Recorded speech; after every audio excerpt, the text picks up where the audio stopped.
करेंगे कि transportation problem जैसे इसमें क्या है, लिमिटेशन है। हम सिंगल कमोडिटी लेकर के चलेंगे और वो उसके अलग अलग सोर्सेज होंगे, अलग अलग डेस्टिनेशंस होंगे। जैसे मान लीजिए सैमसंग कंपनी है, सैमसंग कंपनी है, उसके दो तीन सोर्सेज है जहाँ पे प्रोडक्ट बन रहे हैं। नोएडा, मुंबई, मान लीजिए दो ले रहे हैं। और हर सेंटर, हर शहर में या कहें हर स्टेट के कैपिटल में उनके डेस्टिनेशन से बड़े बड़े सेंटर्स हैं जहाँ पे सप्लाई होता है, वहाँ से उस स्टेट का डिमांड पूरा होता है। तो इस तरह से हम ले तो प्रॉब्लम कंपनी की ये रहती है कि किस तरह से अब अलग अलग सोर्सेज है, अलग अलग डेस्टिनेशन है, हर डेस्टिनेशन पे अलग अलग डिमांड है। तो कंपनी का टारगेट रहता है कि डिमांड को फुलफिल करते हुए हम कौन सा स्ट्रेटजी अपनाएं, कहाँ पे कितना डिमांड फुलफिल करें, जो ट्रांसपोर्टेशन कास्ट है वो मिनिमम आए। तो एलपीपी में हम लोग एक पर्टिकुलर केस डिस्कस करेंगे जो है जिसको ये एक तरह से कहा जाए कि ये सब क्लास है लीनियर प्रोग्रामिंग प्रॉब्लम का। इसमें हम लोग एक सिंगल कमोडिटी लेंगे। तो हम जस्ट मैथमेटिकल फॉर्म पे आते हैं और कैसे टैकल करेंगे इसके बारे में हम लोग डिस्कस कर लें। और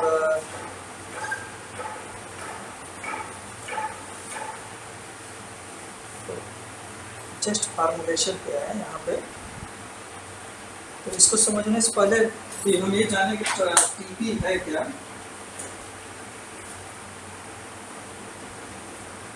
टीपी मीन्स ट्रांसपोर्टेशन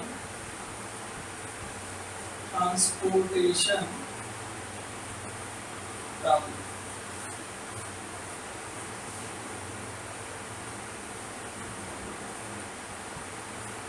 इसमें हम क्या करते हैं कि इन दिस प्रॉब्लम, मैं सुनाई दे रहा हूँ आप लोगों को, मेरी आवाज़ सुनाई दे रही है? इन दिस प्रॉब्लम, इसमें हम क्या करते हैं,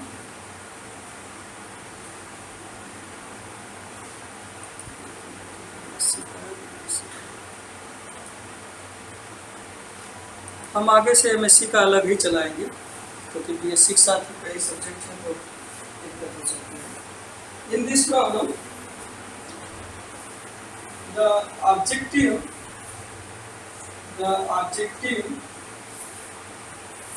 इज टू, जैसा कि मैंने कहा कि कास्ट को मिनिमाइज करना है। Objective is to minimize transport अलग अलग सोर्सेज से अलग अलग डेस्टिनेशन पे ट्रांसपोर्ट करना है और उसको मिनिमाइज करना है। Is to transport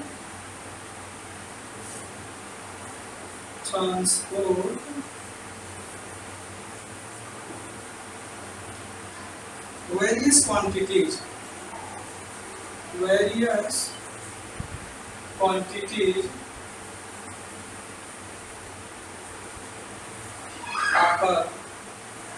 single. ऐसा नहीं है कि हम कई कंपनियों को साथ लेकर के चलेंगे, ऐसे नहीं है। सिंगल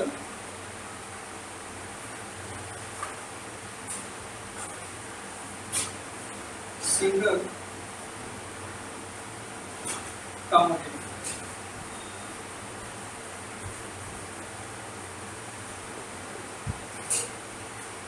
तो जैसा कि मैंने उदाहरण दिया कि सैमसंग कंपनी है, उसके अलग अलग सोर्सेज हैं, अलग अलग डेस्टिनेशन है। अब कैसा उसमें प्रोडक्ट भी बहुत सारे होंगे, उस पर हम नहीं जा रहे हैं। तो सोर्सेज से अलग अलग डेस्टिनेशन पे कैसे क्वांटिटीज को सप्लाई दिया जाए, कास्ट जो है मिनिमम हो। तो single commodity that that are stored, जो मैंने कहा कि अलग अलग सोर्सेज के हैं, that are stored at various sources. हम लोग दो तरह से बात करते हैं, सोर्स डेस्टिनेशन या सप्लाई और डिमांड। ये दो तरह की प्रॉब्लम हम लोग डिस्कस करेंगे कि या तो ट्रांसपोर्ट करना है अलग अलग सोर्सेज से अलग अलग डेस्टिनेशन पे, या जो है एक ही प्रोडक्ट है अलग अलग डिमांड है और हम सप्लाई उसको दे रहे हैं। तो वहाँ पे ये होता है कि उसमें सप्लाई और डिमांड की जब बात आती है तो प्रॉफिट की बात आती है। उसमें होता है कि कहाँ पे कितना डिमांड है और कहाँ पे कितना सप्लाई हम दें, जिससे कि डिमांड को फुलफिल करें और साथ ही साथ हमारा जो अगर कास्ट की बात करें तो मिनिमम आए और अगर प्रॉफिट की बात करें तो मैक्सिमम आए। ऐसी बात करते हैं हम लोग, आगे क्लियर करेंगे इसको। At various sources to different destinations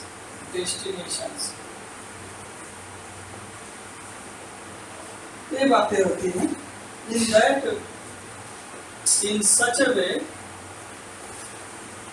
क्या होना चाहिए, क्या मैंने कहा कि ऑब्जेक्टिव क्या होता है, अलग अलग सोर्सेज से अलग अलग डेस्टिनेशन पे हम क्वांटिटी कमोडिटी को सप्लाई ट्रांसपोर्ट करके ले जाएंगे इस तरह से कि क्या होना चाहिए, ट्रांसपोर्टेशन कास्ट। कोई बताए? मिनिमम, तो ट्रांसपोर्टेशन कास्ट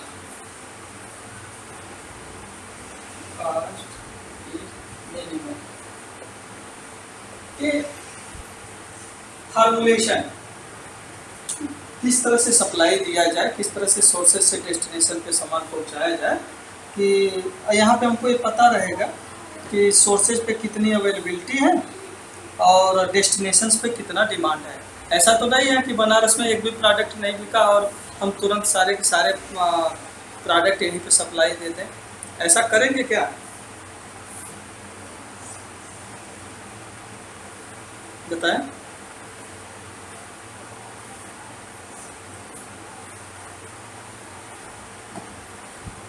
ऐसा किया जा सकता है?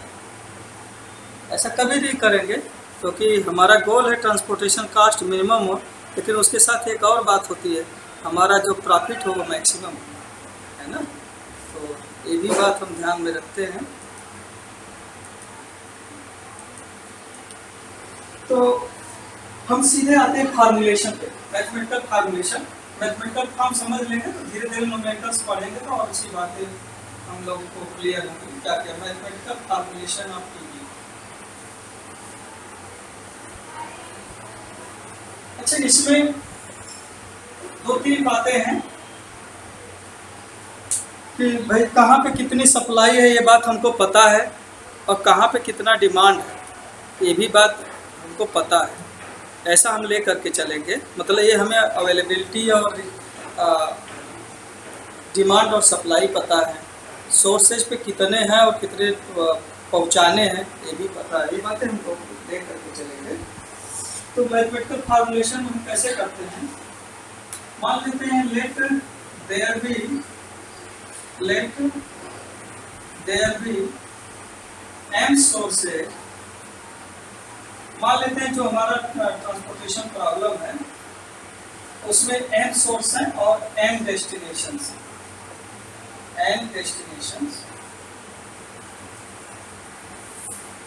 ठीक, n सोर्सेज हैं, n डेस्टिनेशंस हैं फॉर ए गिवन टीपी मतलब ट्रांसपोर्टेशन प्रॉब्लम। तो हम सीधे टीपी कहेंगे, ट्रांसपोर्टेशन प्रॉब्लम। और हमें ये भी पता है कि एक यूनिट को एक सोर्स से दूसरे डेस्टिनेशन पे ले जाने में कितना कास्ट गिरेगा। ऐसा नहीं है कि हमें ये सब बातें नहीं पता है। ये ट्रांसपोर्टेशन प्रॉब्लम में ये बातें हम लेकर के चलेंगे। और दूसरी बात, क्या नंबर ऑफ क्वांटिटीज नेगेटिव हो सकता है?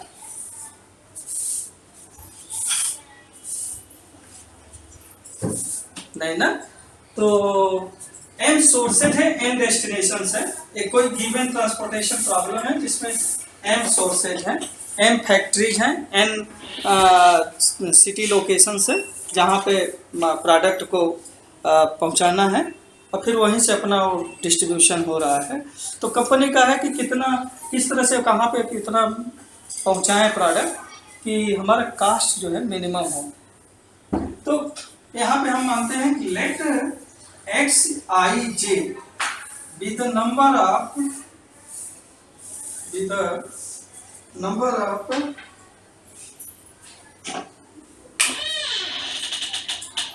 क्वांटिटी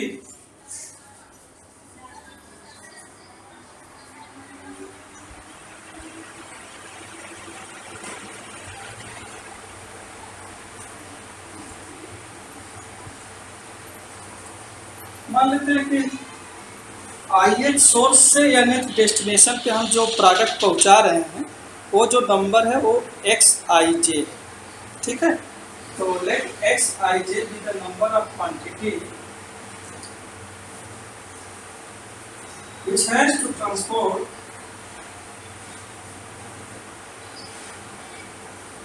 जिससे हमें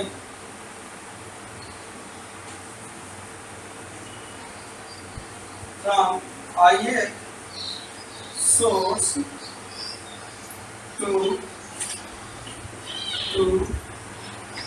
jth destination, ऐसा हमने मान लिया। और यहाँ पे एक बात और मान के चलेंगे, ये जो X I J number of quantity है इसके एक यूनिट का कास्ट, ट्रांसपोर्टेशन कास्ट जो है सी आई जे है। ऐसा हम ये दो एजम्पशन ले लेंगे।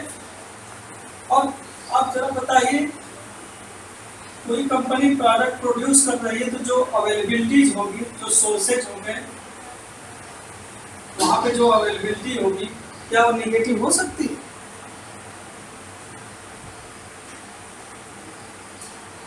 सोर्सेज तो अवेलेबिलिटी और निगेटिव नहीं होगी।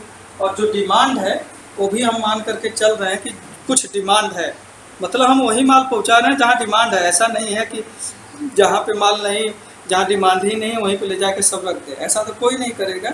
इसलिए इस ट्रांसपोर्टेशन प्रॉब्लम का जो एजम्पशन होता है वो होता है कि हमारा जो अवेलेबिलिटी है वो भी निगेटिव नहीं है, मतलब नॉन निगेटिव है, मतलब पॉजिटिव है इनफैक्ट। और जो डिमांड है वो भी पॉजिटिव है, ऐसा नहीं कर देंगे। तो X I J number of quantity है जिसको ith सोर्स से ith source to jth destination, jth destination पे हम ले जा रहे हैं। Destination let C I J be the cost per unit of X I J. जो एक्स आई जे क्वान्टिटी जा रही है उसके एक यूनिट का कास्ट सी आई जे गिर रहा है, ठीक है। तो then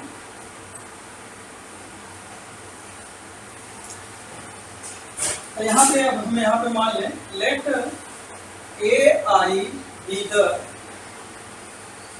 availability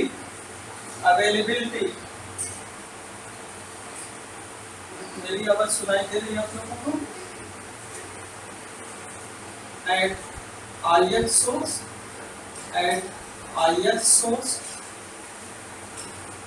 for all I equal to 1 to m and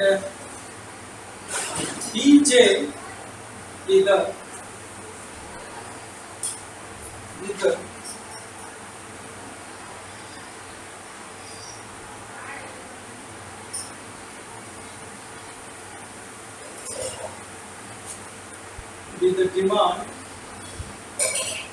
demand at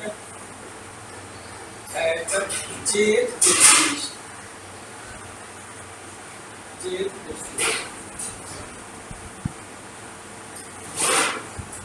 तो हमारी जो प्रॉब्लम बनी ये डेस्टिनेशन, तो हमने क्या लिया हमारे पास मान लीजिए m सोर्सेज हैं, S1 S2 SM,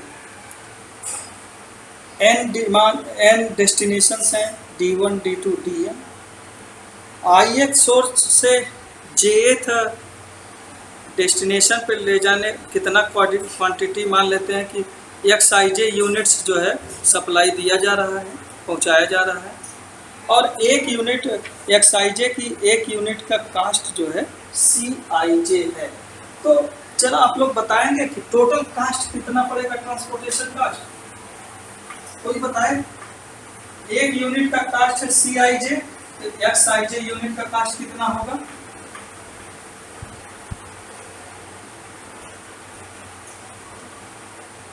बताइए।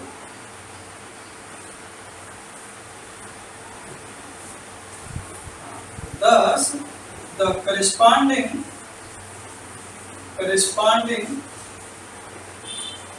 LPP मैथमेटिकल फॉर्मूलेशन मैंने LPP का बताया था, is to minimise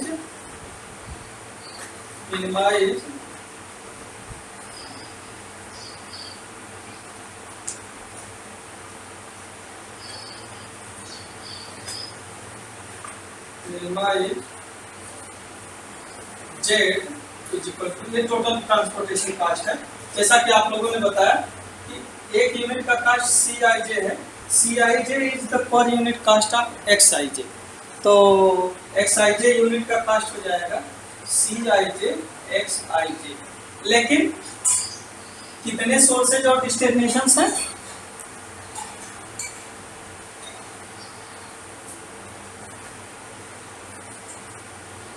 her ith source से I equal to 1 to n, J equal to 1 to n। Total यही ना होगा? क्यों, इतना होगा कि नहीं? मैं आप लोगों को बता रहा हूँ। देखिए, ये इसको ट्रांसपोर्टेशन टेबल बोलते हैं, मैं अभी बता दे रहा हूँ। ट्रांसपोर्टेशन टेबल, इससे क्लियर हो जाएगा। यहाँ पे सोर्सेज हैं, S for source, D for destination. यहाँ पे B1 B2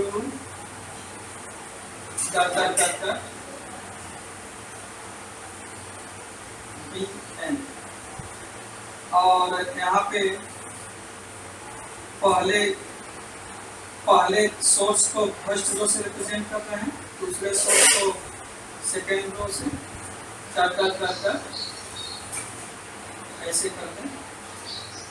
मतलब और भी रोज हैं। कितनी A11 पहले सेल में कितना यूनिट बनने जा रहे हैं? फर्स्ट सोर्स से फर्स्ट डेस्टिनेशन पे कितना यूनिट जाएगा?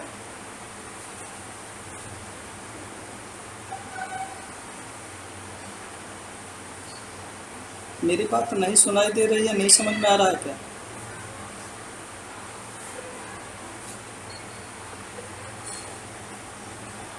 X11 पहले में, इसमें X12 X21 X12 X1 LH काला। यहाँ पे कास्ट है C11। मेरी आवाज सुनाई दे रही है आप लोगों को? मैं जुड़ा हूँ ना? अच्छा। तो X11 यूनिट का कास्ट कितना हो जाएगा? X11 C11। तो इस रो के करस्पॉन्डिंग कुल कितना कास्ट होगा? अगर I बराबर 1 to m ऐसे कॉलम ले लें, X M1 और कास्ट है CM1, तो इसका टोटल कास्ट होगा C11 X11 C21 X21 CM1 XM1। Total cast कितना का कितना हुआ? टोटल कास्ट कितना हुआ? J इक्वल टू 1 चुनेंगे तो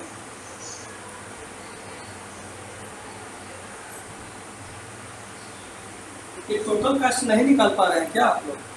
कोई रिस्पांस दे तब ना हम बात आगे बढ़े, ऐसे कैसे बढ़े? इस पूरे का कास्ट कितना होगा? फर्स्ट कॉलम में कुल कितना कास्ट होगा?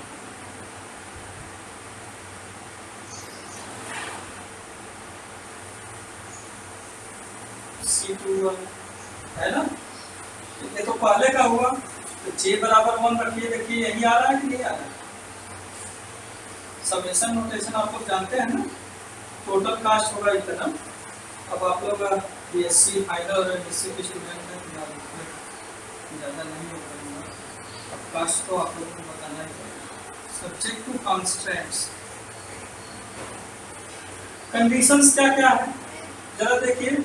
जितना सप्लाई है यहाँ पे, ये टोटल इसी में से ये सब पहुंचाए जा रहे हैं, तो इनका सम क्या होगा?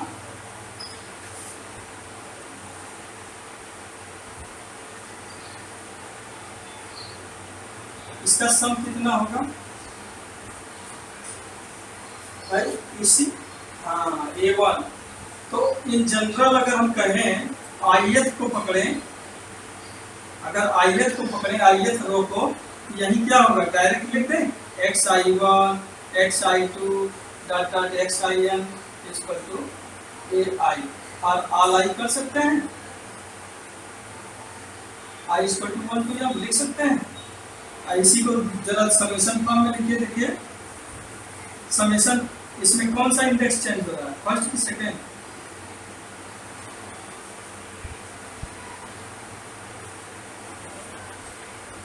फर्स्ट फिक्स है ना, फर्स्ट फिक्स है, सेकेंड चेंज हो रहा है। J बराबर 1 to n equal to ai, और all i equal to 1 to n। जैसे मैंने रो के रिगार्डिंग बात किया, उसी तरह से कॉलम वाइज बात करिए। एंड मेरी बात समझ आ रही है कि नहीं?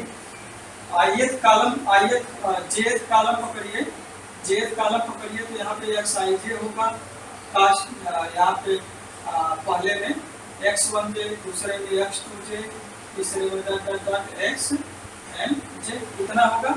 और यहाँ पे जेथ कॉलम पे जो कास्ट है, डिमांड है, वो क्या है? नीचे है। तो एक मिनट, कोई जुड़ना चाह रहा है, मैं उसको ऐड करूँ। तो जेएफ पे सम करिए, तो जेएफ पे तो जे फिक्स है, बदल कौन रहा है? और कौन सा इंडेक्स बदल रहा है? पहला वाला। इसको xij करते तो i बराबर 1 to m लिख सकते हैं। i x1j plus x2j plus data xmj बराबर bj, तो इसको समेशन फॉर्म में क्या लिख सकते हैं? 1 2 वाला यहाँ पे i रखते, i का मान 1 से कम है। अब कुल कितने डेस्टिनेशंस हैं? कितने डेस्टिनेशंस हैं?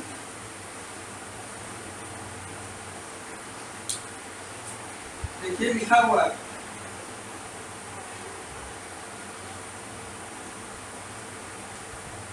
दिखाई दे रहा, n डेस्टिनेशंस हैं।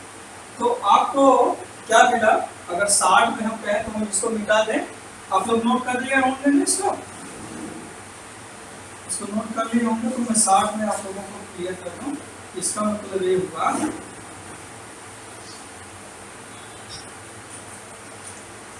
ith रो के करस्पॉन्डिंग एक मिशन होल्ड करेगा, jth कॉलम के करस्पॉन्डिंग एक मिशन होल्ड करेगा। तो कितने रो हैं, कितने सोर्सेज हैं? प्रॉब्लम में देखिए हमने लिया था m सोर्सेज, कुल कितने डेस्टिनेशंस हैं? n डेस्टिनेशंस हैं। और xij नंबर ऑफ क्वांटिटी है, तो क्या यह निगेटिव हो सकता है? हाँ, तो xij इज ग्रेटर देन और इक्वल टू 0। ये जो फॉर्म हुआ कि suppose that D1 S1 S2 SM be m sources and D1 D2 DN be n destinations. Let xij be the number of units which is transported from ith source to jth destination is Z destination. Let Cij be the cost per unit of Xij. Suppose that availability at ith source is Ai for all I and J destination is Bj for all j.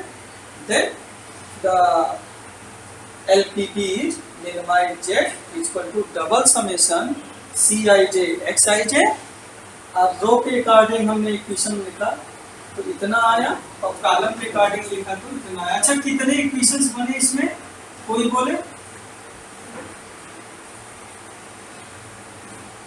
तो कितने equations हैं?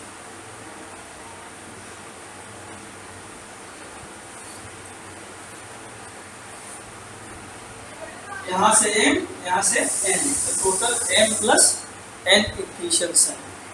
तो note that यहाँ पे बात हमेशा ये मान के चलिए जो अवेलेबिलिटी और डिमांड है वो जो है कभी निगेटिव नहीं होगा। Note that A I is always greater than 0 and B J is always equal to भी ले सकते हैं। कभी कभी हम लोग डमी जब बनाएंगे उसमें इक्वल टू भी लिखते रहेंगे, लेकिन इक्वल टू को हम कंसीडर नहीं करेंगे क्योंकि अगर ए आई 0 हो गया तो Xij क्या होगा?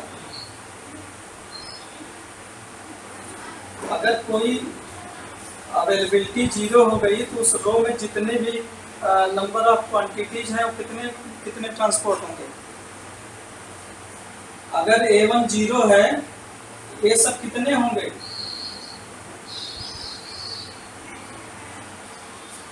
सब 0 हो जाएंगे क्योंकि निगेटिव तो है नहीं कोई।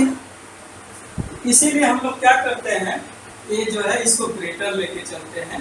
इक्वल टू का केस जो है हम जब अभी हम एक टर्म यूज करेंगे बैलेंस्ड एंड अनबैलेंस्ड तो वहाँ पे जब सोर्सेज कहीं पे डिमांड ज़्यादा हो जाएगी तो उसके करस्पॉन्डिंग डमी सोर्स बनाएंगे, कहीं सोर्स ज़्यादा होगा डिमांड कम होगा तो वहाँ पे डमी डिमांड बनाएंगे। तो इस तरह से उसको हम बैलेंस करेंगे।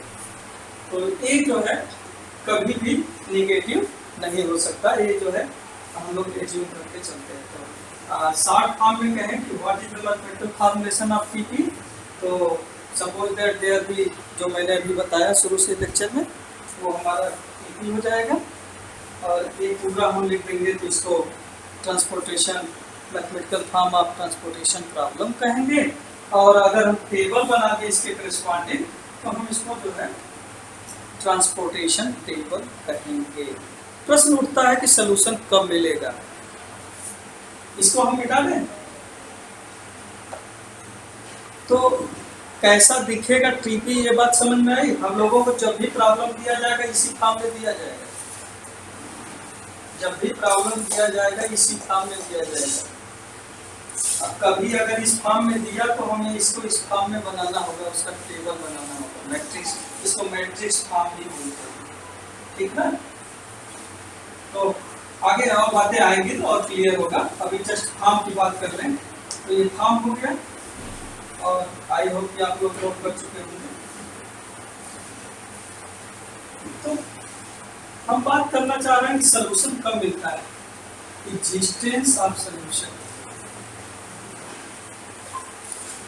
एग्जिस्टेंस ऑफ सलूशन, सलूशन कब मिलेगा?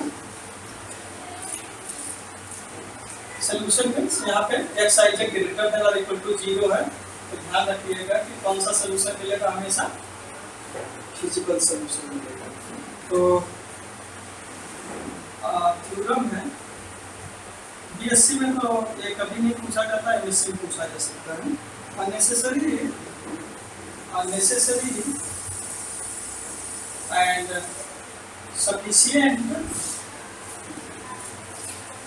sufficient condition for the existence of TP, for the existence of feasible solution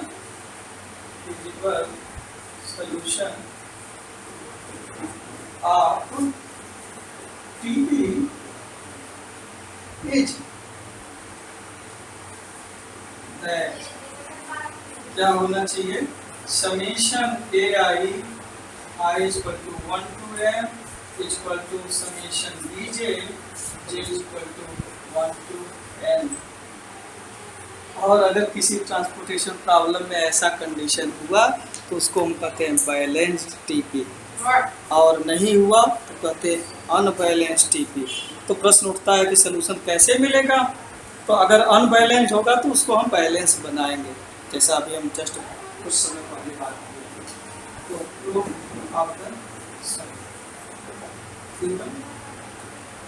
तो हमने कहा कि अगर कोई ट्रांसपोर्टेशन प्रॉब्लम है, और ट्रांसपोर्टेशन प्रॉब्लम क्या है, अब ये हम एज्यूम करके चल रहे हैं कि जो हमने अभी पीछे बात किया वो पिक्चर आपके मन में आ जाएगा कि ये हमारा ट्रांसपोर्टेशन प्रॉब्लम है।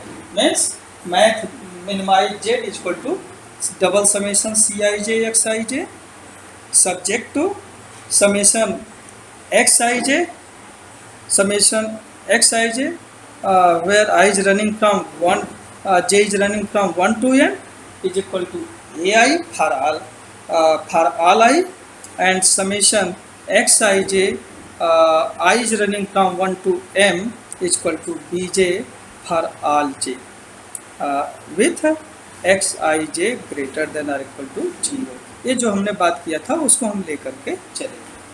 तो means total supply equal to total demand. तो या total availability, A for availability, B for demand जो है ऐसा हम लेकर के चलते हैं। तो ये अंडरस्टूड है कि हमारा ट्रांसपोर्टेशन प्रॉब्लम क्या है। सपोज दैट द टीपी, मैं रिकॉल कर दे रहा हूँ, the TP is mean Z. मेरी बात कुछ समझ में आ रही है कि नहीं?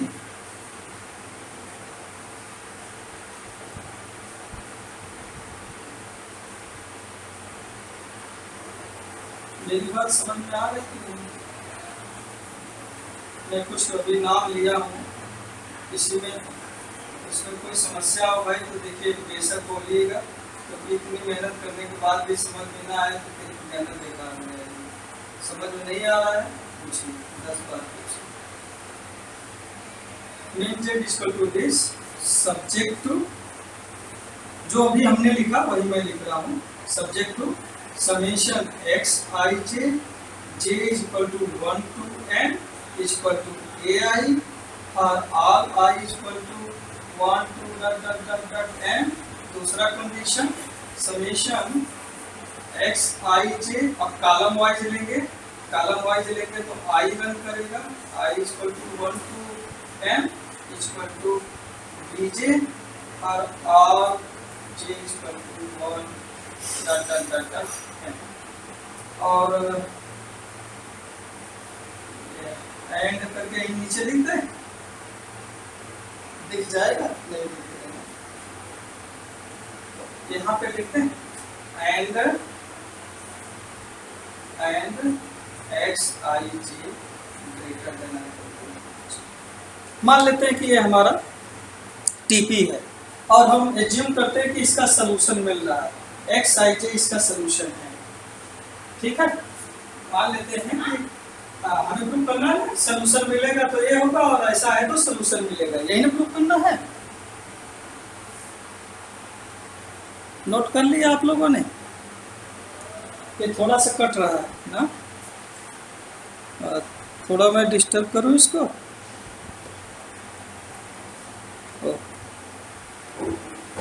अच्छा, थोड़ा सा इसको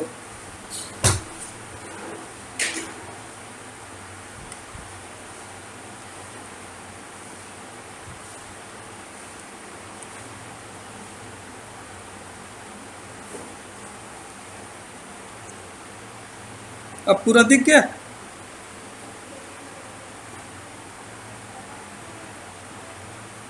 ऊपर कट गया।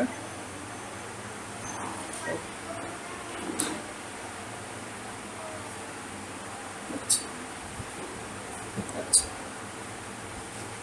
तो मान लिया कि सलूशन मिल रहा है, ये टीपी है ऐसा तो आप लोगों ने नोट कर लिया, तो स्टेटमेंट में मिटा दूं।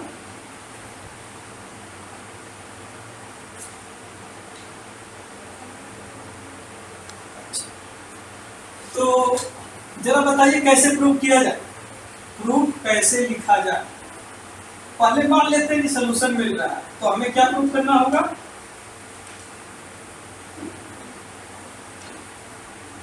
कोई बताए, बीएससी से कोई बताए।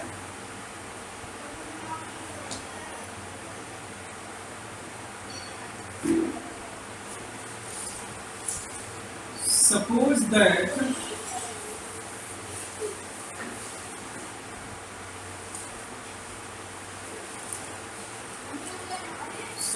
that xij, आई कहां से कहां तक रन कर रहा है भाई,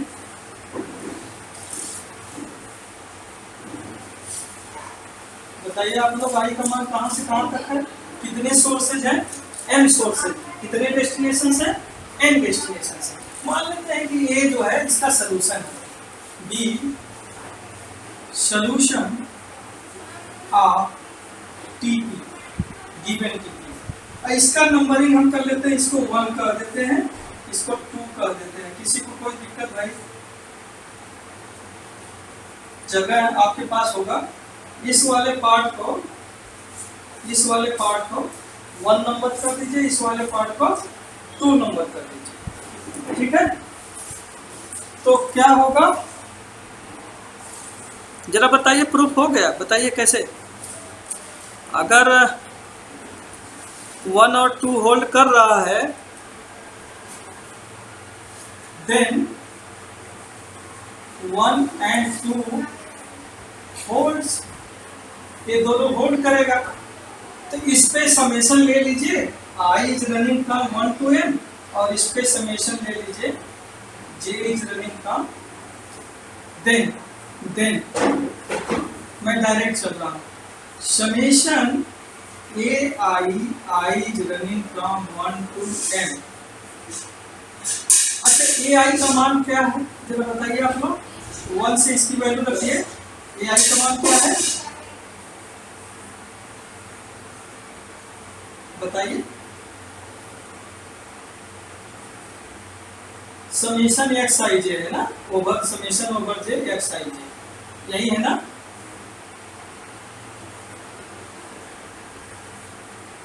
बाई 1।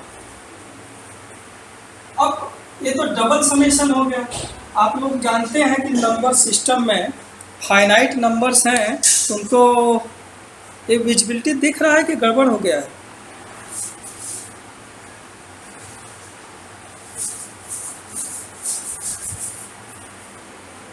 थोड़ा सा गड़बड़ हुआ है।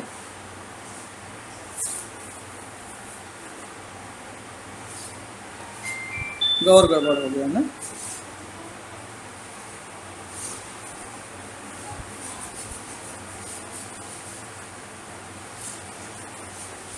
कुछ साफ हुआ कि गड़बड़ हो गया।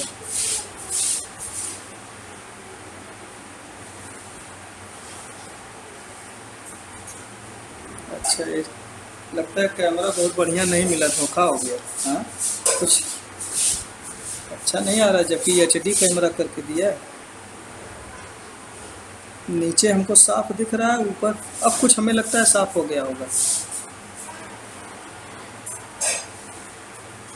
साफ हो गया।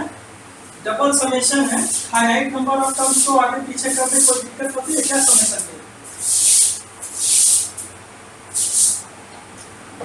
कोई बताए? नहीं होती है, तो हमने समेशन को इंटरचेंज कर दिया, तो आई वाला समेशन अंदर कर दिया, जे वाला बाहर कर दिया।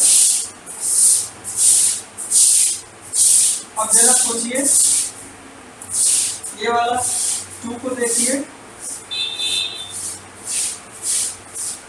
ये ए क्या है, बीजे है क्या, बीजे। तो आपको क्या मिला, अगर सोल्यूशन है ये, तो जो टोटल नंबर ऑफ सप्लाई है वो टोटल नंबर ऑफ डिमांड के बराबर है। यही ना प्रूव करना था।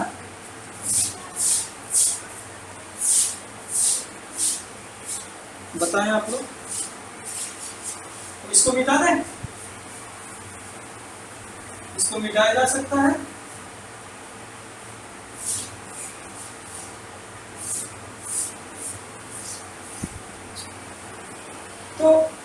जरा सोचिए, अब ये बात तो पूरी हो गई। अब उल्टा चलेगा, conversely suppose that summation ai ये जो टोटल नंबर ऑफ अवेलेबिलिटी है टोटल नंबर ऑफ डिमांड के बराबर है, ऐसा हमने मान लिया। और इसको कुछ नाम दे दिया जाए, ये दोनों सेम है तो मान लेते हैं ये जो नंबर है इसको लैम्डा कहते हैं। क्लियरली? अच्छा, आपको मैं पहले ही बताया हूं कि ए आई जे, ये जो ए आई है बीजे है नॉन निगेटिव है, तो ये लैम्डा भी क्या होगा?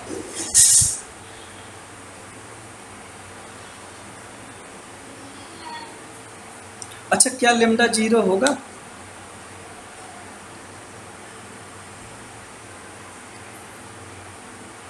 कोई बताए, चैलेंज है आप सबके लिए।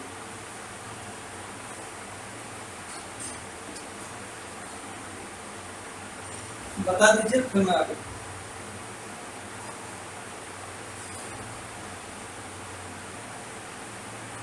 अच्छा, ए आई को मैंने ग्रेटर देन और इक्वल टू भी कर दिया था। जस्ट सोचिए, अगर सारे ए आई 0 हो जाएंगे तो समेशन ए आई 0 होगा, तो समेशन बीजे भी 0 हो जाएगा। तो इसका मतलब आपके पास कोई सप्लाई नहीं है, डिमांड नहीं, तो काहे का प्रॉब्लम भाई, है कि नहीं? अगर प्रॉब्लम है तो कुछ सप्लाई है, कुछ डिमांड है, इसका मतलब जो है ये लैम्डा जो है पॉजिटिव होगा, है ना? मैं क्या कहना चाह रहा था, समझ में आई बात?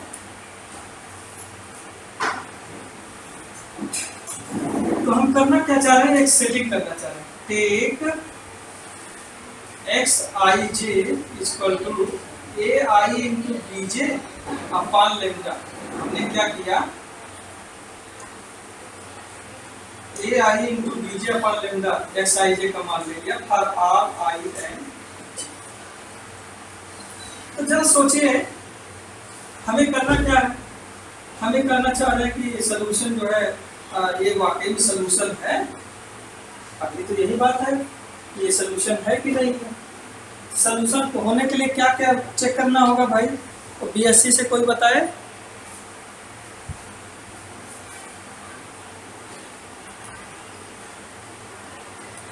बीएससी से कोई बताए?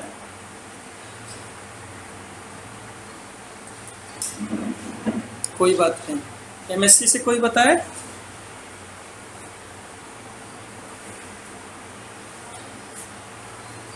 मैंने बताया है ना एलपीपी का सोल्यूशन का क्या मीनिंग है। अब तो मैं बेस बना चुका हूँ। जो इक्वेशंस है भाई, कांस्टेंट्स हैं, वो होल्ड करने चाहिए। तो कांस्टेंट्स में क्या क्या है, क्या चेक करेंगे? देन हार आई, हम इसको चेक करें, summation x I J j equal to 1 to n। पहला जो कांस्टेंट है किसी भी आई के लिए बात कर रहे हैं। जरा सोचिए, समेशन तो हम भाई एक्स आई जे का मान क्या है, इसको स्टार कर लें, स्टार से वैल्यू से यहाँ पे सब्स्टिट्यूट कर लें, A I into B J upon lambda. Summation कहाँ पे ले रहे हैं, J equal to 1 to n। I तो फिक्स है, क्या इसको इतना नहीं ले सकते? A I upon lambda into summation B J लिख सकते हैं कि नहीं, कोई बताए भाई?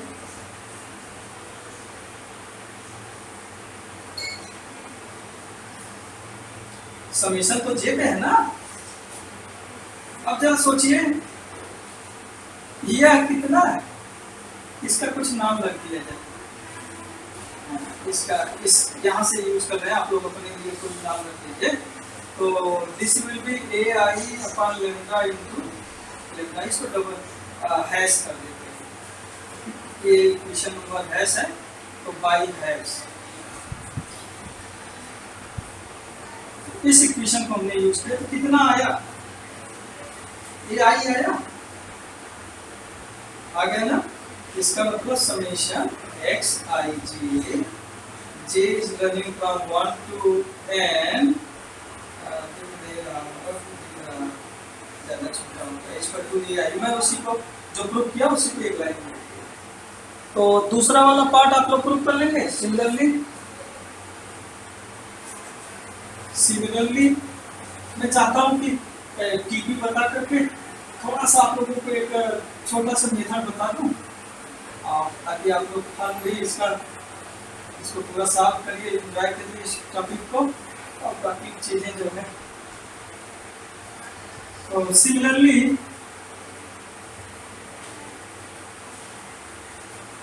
समेशन, अब ए वाला पार्ट में आप लोगों के लिए छोड़ रहा हूँ। I is equal to 1 to m equal to कितना आएगा, पी जे और ऑल जे। हेंस दोनों कंडीशन सेटिस्फाई हो गया। Hence X I J equal to A I into B J upon lambda is feasible solution of TP. रही बात optimal की, तो सिंप्लेक्स मेथड है, सारे बाउंडेड रीजन बनेगा, कॉन्वेक्स रीजन बनेगा, तो फाइनाइट नंबर ऑफ कार्नर्स होंगे रीजन में। तो और आप लोग एमएससी वाले पढ़े होंगे मैक्सिमम मॉडुलस प्रिंसिपल, कि जो मैक्सिमा या मिनिमा मिलता है वो बाउंड्री पे ही मिलता है, तो उससे फॉलो हो जाता है कि ऑप्टिमल सोल्यूशन भी मिलेगा। लेकिन अभी हम इसके प्रूफ को अभी कुछ समय के लिए छोड़ देते हैं। तो सोल्यूशन तो मिल गया। यहाँ पे एक बात हम यहाँ पे कर दें, इसको मिटा दे रहा हूँ, कोई दिक्कत किसी को?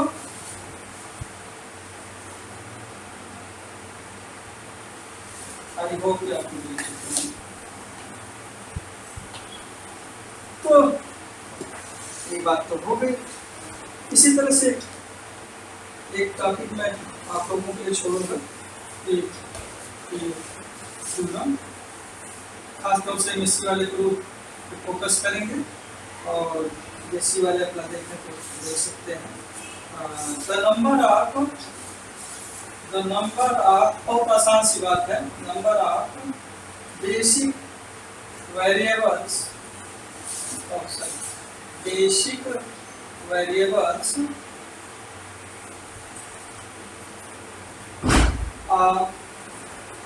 general TP transportation problem at any stage of physical solution, at any stage of physical solution। जब भी आप फिजिकल सोल्यूशन को आएंगे तो उस केस में क्या कर रहा है, जो बेसिक वेरिएबल की संख्या होगी must be m plus n minus 1। इसी को कुछ लोग ऐसे कहते हैं, total number of independent cells या decision variables will be m plus n minus 1। अगर इससे कम हो गया तो जो है वो डिजेनरेट वाला केस हो जाता है, उसको भी हम टारगेट करते हैं।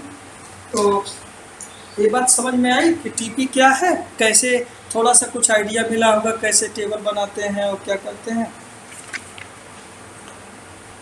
मैं एक मेथड ये आप लोगों के लिए छोड़ रहा हूँ, आप सब लोगों के लिए। आप लोग ये असाइनमेंट मान करके चलिएगा, इसको किसी बुक मिलेगा, आप लोग सॉल्व करिएगा। मैं 5 मिनट में एक छोटा सा मेथड बता दे रहा हूँ। एक टीपी को सॉल्व करने का एक जो अभी हमने बात किया था एलपीपी में कि इनिशियल बेसिक फिजिबल सोल्यूशन की बात किया था ना, सॉरी बेसिक फिजिबल सोल्यूशन की, याद है आप लोगों को? बेसिक फिजिबल सोल्यूशन कोई बताए? ध्यान है कि एलपीपी में बेसिक फिजिबल सोल्यूशन कैसे निकालते हैं? Basic variables, non basic variables याद है? मैं आप लोगों से पूछूंगा नहीं, जस्ट नाम सुने हैं कि नहीं, मैं ये जानना चाहता हूँ।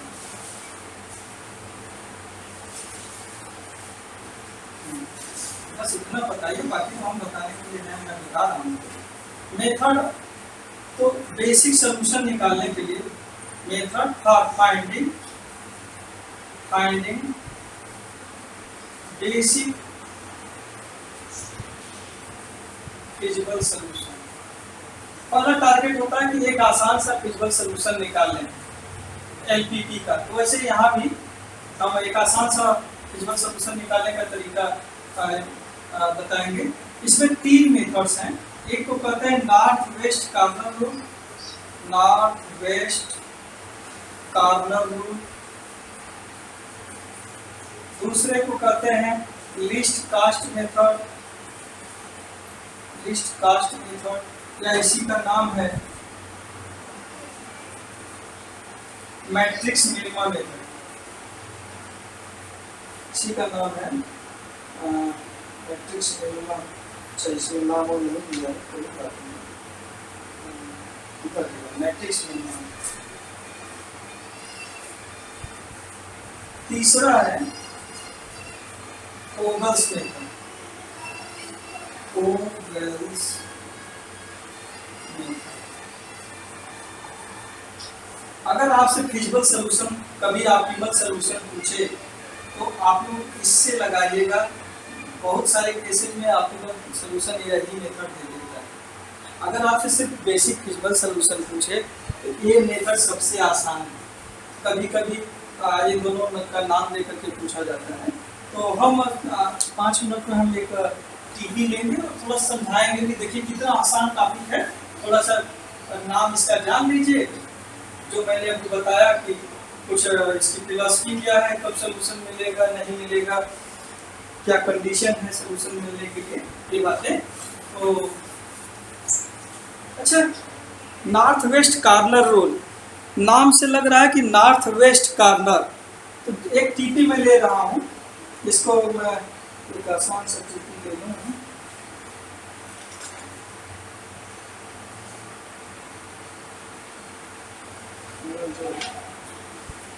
फाइंड, तो मैं इसको मेथड से इलस्ट्रेट करना चाहता हूँ। North west corner.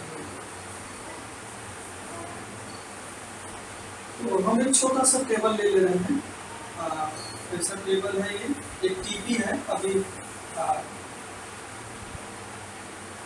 इसमें जो है कितने कॉलम्स हैं, 4 कॉलम्स हैं, 1 2 3 4, और कितने रोज हैं, 3 रोज हैं, 1 2 दिख रहा है ना। इसमें इसका कास्ट 11 है। हम नीचे इस कास्ट को नीचे लिख रहे हैं इस कॉर्नर पे, और एक कॉमन प्रैक्टिस में रखना होगा ताकि आगे जो है हम कोई भी मेथड लगाएं तो हमको कोई दिक्कत ना हो कास्ट को इधर उधर शिफ्ट करने के लिए। 18 14 10 21 24। बस पहले प्रॉब्लम नोट कर लीजिए, फिर मैं बता रहा हूँ करना क्या है। यहाँ पे इस प्रॉब्लम में क्या है, ये सोर्सेज हैं। यहाँ पे अवेलेबिलिटी जो दिया है इन्होंने, अवेलेबिलिटी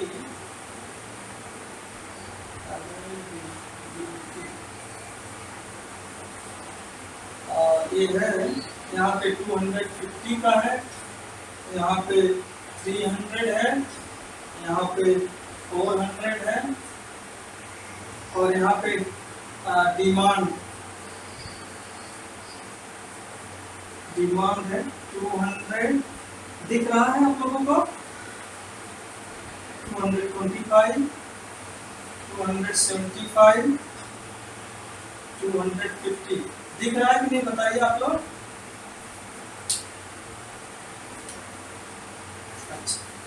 ये टीपी आप लोग नोट कर लीजिए, मैं बता रहा हूँ इस मेथड में करते क्या। अच्छा, आप लोग बताइए इसका सलूशन मिलेगा कि नहीं, कैसे पता चलेगा, क्या करेंगे?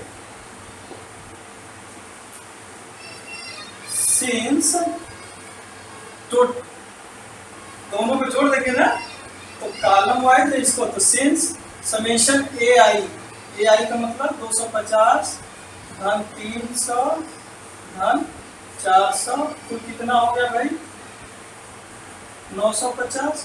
और समेशन बीजे देखिए, ये इसको कॉलम वाइज जोड़ दिया, 2 वाइज जोड़िए, 2 2 4 500, 5 2 700, नोट कर लें 200 प्लस 225।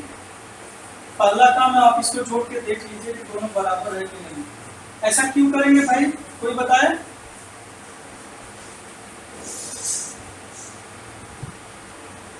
सोल्यूशन मिलेगा, अभी तो यही थ्योरम ने बताया कि सोल्यूशन तभी मिलेगा जब total availability equal to total demand होगा, यही बताया। Since summation A i equal to summation b j, तो पहला बात कि भाई सोल्यूशन मिलेगा कि नहीं ये चेक करने के लिए यहाँ पे 1 to आई कितना है, आई 3 है, अलजेब्रा 1 to 4 कॉलम्स हैं, B J equal to 950, hence feasible solution. पहला तो हर टीपी में यही करना है, ये लाइन हमेशा लिखना है। अगर बराबर नहीं हुआ तो हम कहेंगे अनबैलेंस्ड, अभी उसकी बात हम नहीं कर रहे हैं पहले। तो नॉर्थ वेस्ट कॉर्नर रूल क्या कहता है कि भाई हम यूनिट एलोकेट करेंगे। सबसे पहले जो पूरा जो मैट्रिक्स टेबल है इसका जो नॉर्थ और वेस्ट कॉर्नर होगा, नॉर्थ ए ऊपर होता है, वेस्ट इधर होता है, तो कौन सा कॉलम होगा, यह वाला सेल नॉर्थ वेस्ट कॉर्नर होगा कि नहीं इस पूरे मैट्रिक्स में, यही ना होगा। तो north west column north west corner rule कहता है कि सबसे पहले हम यहाँ पे एलोकेशन देंगे। तो एलोकेशन कैसे देंगे, इस कॉलम पे कितना डिमांड है और कितना सप्लाई है, दोनों में जो मिनिमम होगा, दोनों में जो मिनिमम होगा, कि 250 और 200 में मिनिमम कौन है,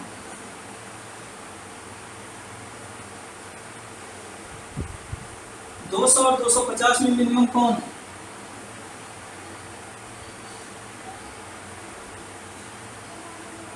$200 और 250, हाँ 200। तो जो मिनिमम होगा उसको यहाँ पे एलोकेट कर देंगे। तो अब तो डिमांड इस कॉलम की पूरी हो गई, 200 डिमांड था, 200 डिमांड यहाँ पे पूरा हो गया। हम क्या करेंगे, इसको ऐसे रीजन को सेट कर देंगे। अब इसको कहते हैं कि ये एग्जॉस्ट हो गया। 200 आपने यहाँ पे दे दिया, तो लेकिन यहाँ पे तो कितना अवेलेबिलिटी है, अभी कितना बचा, 200 तो आपने दे दिया, तो बचा कितना, 50। ये मेरी बात समझ में आई। सबसे पहले क्या करेंगे, जो पहला वाला कॉर्नर होगा, पहला वाला, इसमें जो इन दोनों का मिनिमम होगा, इस रो और कॉलम पे जो मिनिमम होगा उसको लिखेंगे। जो या तो कॉलम वाला मिनिमम होगा या रो वाला होगा, यहाँ पे कॉलम वाला होगा, तो उस पूरे कॉलम को हम सेट कर देंगे। अब देखिए, अब जो बचा मैट्रिक्स, अब इसका नॉर्थ वेस्ट कॉर्नर कौन हुआ, ए हुआ, ए हुआ या ए हुआ, 13 वाला में हुआ कि 14 वाला कि 18 वाला, नॉर्थ वेस्ट जो ये बचा वाला पार्ट है, ये वाला है ना। सबको हमारी बात समझ में आ रही है।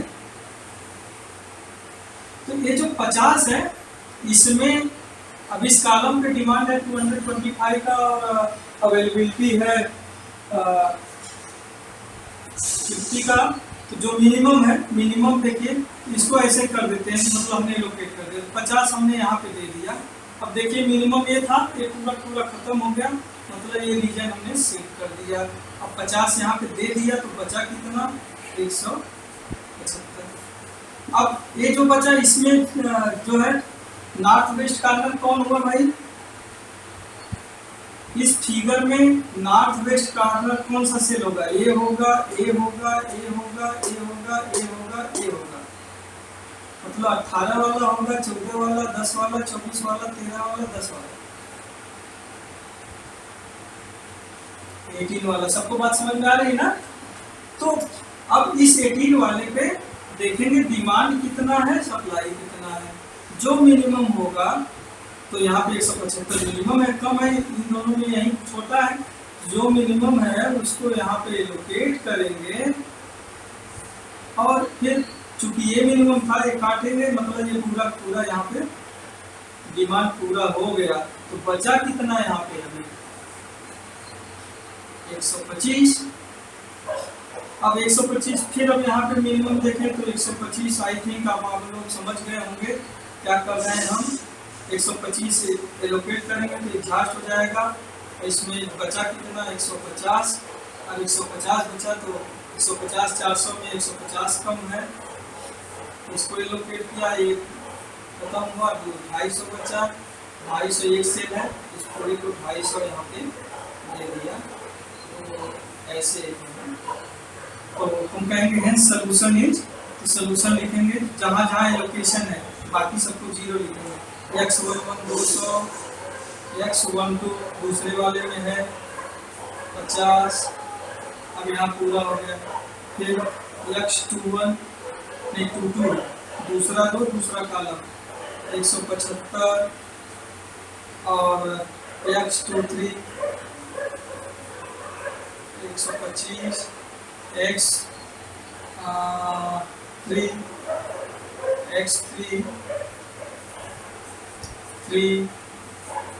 150, और x3 को 250। बाकी जो हुए उन सबको 0 लिखेंगे। तो कैसे निकालेंगे, कुछ बात समझ में आई?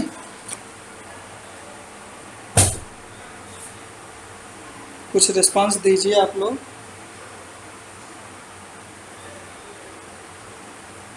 तो इस तरह से आप लोग और भी न्यूमेरिकल सॉल्व करिएगा नॉर्थ वेस्ट कॉर्नर रूल पे।